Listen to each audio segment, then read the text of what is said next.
Bonjour à tous et bienvenue sur boursicoté.com pour cette nouvelle analyse technique du CAC 40 en clôture avec une séance donc qui malgré un gap baissier n'a pas donné un signal de retournement puisque suite à cette ouverture on est rapidement venu combler ce gap. On a même inscrit un nouveau plus haut significatif par rapport aux précédentes séances avant de revenir ici à la baisse et de clôturer au final en baisse, puisqu'à 4803.44, le CAC 40 perd 0,59% par rapport à la clôture de la séance précédente. Alors, on ne retiendra pas la baisse, on retiendra surtout ici la neutralisation qui intervient suite à l'ouverture sur gap que nous avons eu lundi. Effectivement, si nous observons ces trois bougies, nous avons oscillé quasiment dans les mêmes niveaux, donc une clôture haussière ou baissière n'a que très peu d'importance par rapport à cette configuration, mais en termes de clôture, on clôture toujours de plus en plus bas suite à l'ouverture de ce gap.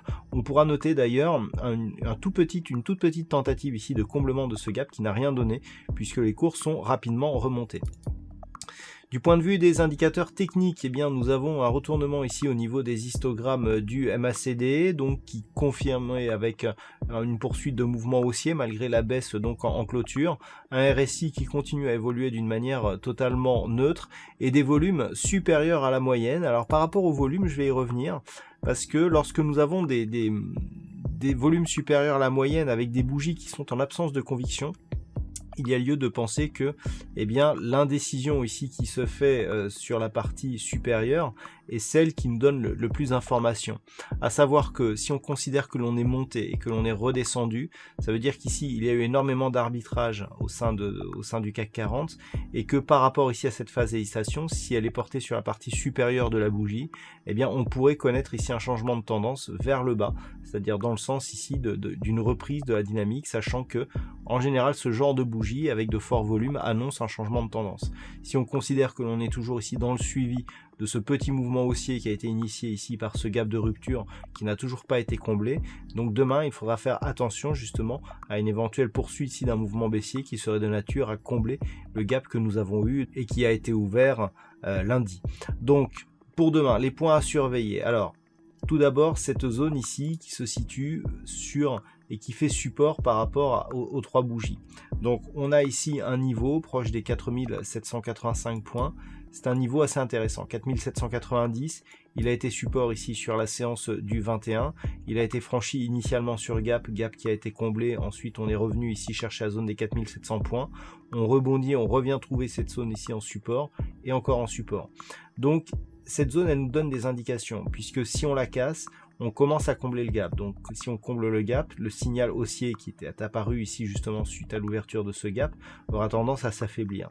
Et puis si on clôture sous le gap, donc sur une prochaine séance, là clairement on est ici sur une impulsion baissière, un rebond technique et une reprise de la dynamique. Donc si on confirme par une rupture des 4700 points, on risque de connaître une accélération baissière en direction des 4570 points.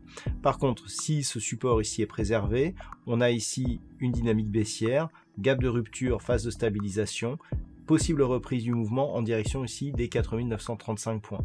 On a ici un nœud technique avec donc l'ancienne zone de support oblique qui pourrait se transformer en résistance, la zone horizontale des 4935 points qui pourrait elle aussi se transformer en résistance et un peu en dessous ici la moyenne mobile 20 exponentielle. Donc si on arrive ici à ces niveaux, il sera intéressant d'observer quelles seront la réaction des cours au contact de ces zones techniques.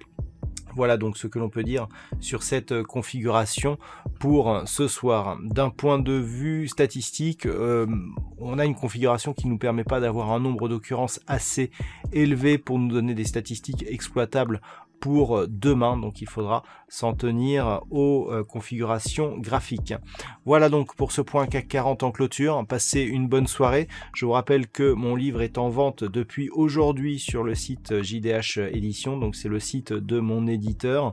Je vous invite à le découvrir, donc soit sur le site boursicoté.com, il a pris place dans la boutique, donc mon dernier livre qui s'appelle Maîtriser la bourse. Voilà donc, merci pour votre attention. On se retrouve donc dès demain pour d'autres analyses techniques, toujours sur le site boursicoté.com.